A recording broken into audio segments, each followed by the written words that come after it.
You know our first guest from hit TV shows like Scandal and Felicity, and now you can see him co-hosting my new HBO Max show. It's called Ellen's Next Great Designer. Please welcome Scott Foley. Hey! Hi, Ellen. Hey, Scott. How are you? I'm good. How are you? I'm good. You look great. Where are you right now? I'm in my new house in Connecticut. We moved during the pandemic, so I'm talking to you from across the country. And I know you moved there after being here for 30 years. What made you want to go to the East Coast? Oh, there were a lot of different things played into our move.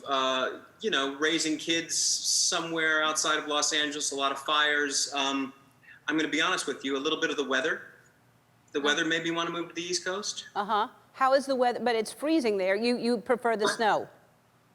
I don't prefer the snow, but I look, after 30 years in Los Angeles, you know this, you've lived there a long time as well. Before you even wake up, you know it's going to be a sunny day, right? You know it's gorgeous outside. I was never able to relax the way I wanted to. Like there was no good time to like sit in front of the TV or watch a movie because I always felt guilty. I always felt like I needed to be productive. And now I can be lazy in Connecticut.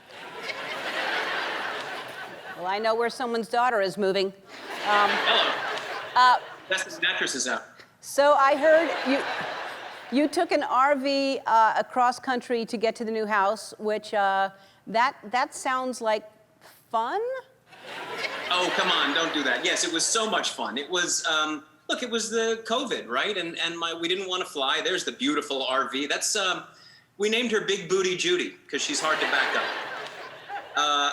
It was 3 kids, 2 dogs, a cat, my wife and myself, 12 days. We drove across country. We saw Mount Rushmore. We had maybe the best time we've ever had as a family. It was just great. And you got, this puppy is adorable. This is, what is it, half pug, half what?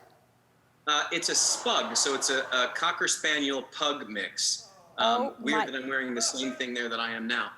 Yes, his name is Duke Pumpkin, and he's so cute and a bit of a pain in the ass. Nobody really likes him. Well, I mean, the family likes him. Our other dogs couldn't care less. Look at him laying on the couch, though. I want to hear why he's a jerk, because I heard you said he's a jerk. Look at that.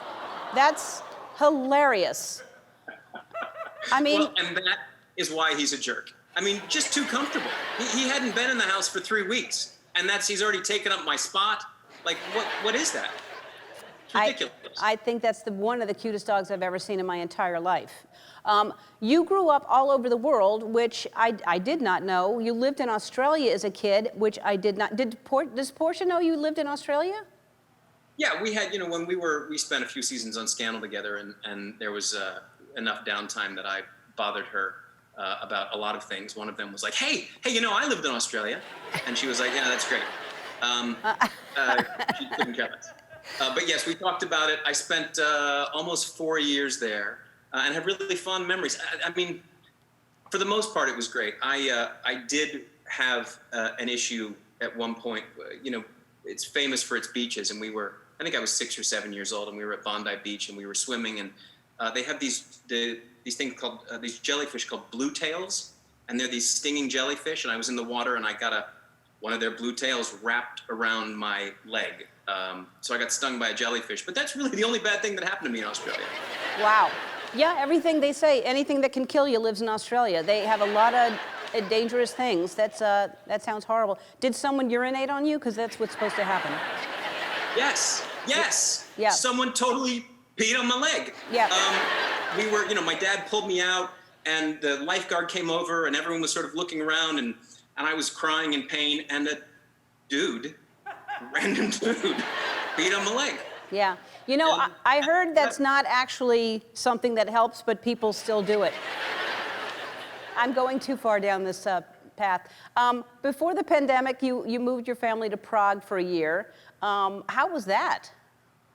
That was great. You know, I was shooting this show called Whiskey Cavalier, which met an untimely demise, as most television shows do. But we decided to shoot the whole show in Prague, so I moved my family over there. My kids were in school over there. There's the Charles Bridge. It was so beautiful. Beautiful. You know, it was a great experience. I was literally illiterate over there. You can't read the words, you can't speak the language. Now that's my wife, Marika. She was actually born in Poland, so she speaks fluent Polish. So, she could understand about 60% of what they were saying, and they could understand about 80% of what she was saying. But it really shifted the power dynamic in our family. I like to think it was about 50-50 before we moved there. And it was like 99-1 once we did, because I was like, "What they say, babe? Yeah. Well, I need to go here. What do we need? How do I say this?" It was insane. I can imagine. I can't imagine how hard that is to be in a country and not speak the language or understand it. Hey, Scott, we have to take a break, but when we come back, we'll talk about my new show that we both love. We'll be back. I can't wait. All right, we're back with Scott Foley, and that was one of the calmer clips from my new show. It's called Ellen's Next Great Designer. You are my co-host and judge, but it gets pretty competitive, but tell everybody about it. Yeah, look, Ellen's Next Great Designer is a show about furniture design, and something that I was thrilled, thank you for asking me to be a part of. We have 7 designers taking place over 7 different challenges.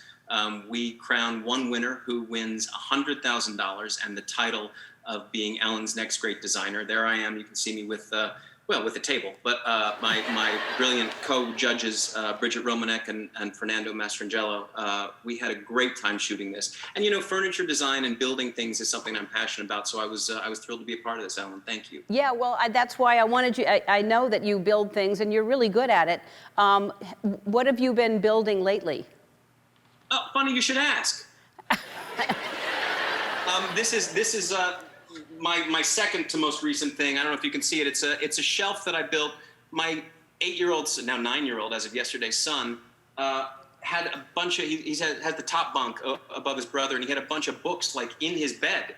And so I built this shelf that slides over the railing of his bunk bed, and it's he can put a water up there, all his books. It was just a quick little thing. It's fun for me to do, and I get such satisfaction out of completing something like that. See, that's clever right there. That's why I wanted to start the show, because who's building the next coffee table or the next whatever, and there's amazing designers out there, and you got to visit the designers in their own workspaces, which was very cool. Yeah, it was great. I mean, one of the challenges we had, and this doing the show, was because of COVID, we couldn't do what they do on Top Chef, which is get everybody together in one room and have them make these projects together because of the pandemic we all went through. So we were able to, your producers had a great idea of delivering the challenges to these designers in their home workspaces. For me, it was a dream come true. Yeah, everybody, I mean, even when they got voted off, they said it was one of the best experiences they ever had, because it pushed them to do things in a certain time limit and to have challenges. Anyway, you're great on the show. It's called Ellen's Next Great Designer. It premieres tomorrow on HBO Max. Scott, great talking to you. I'll see you soon.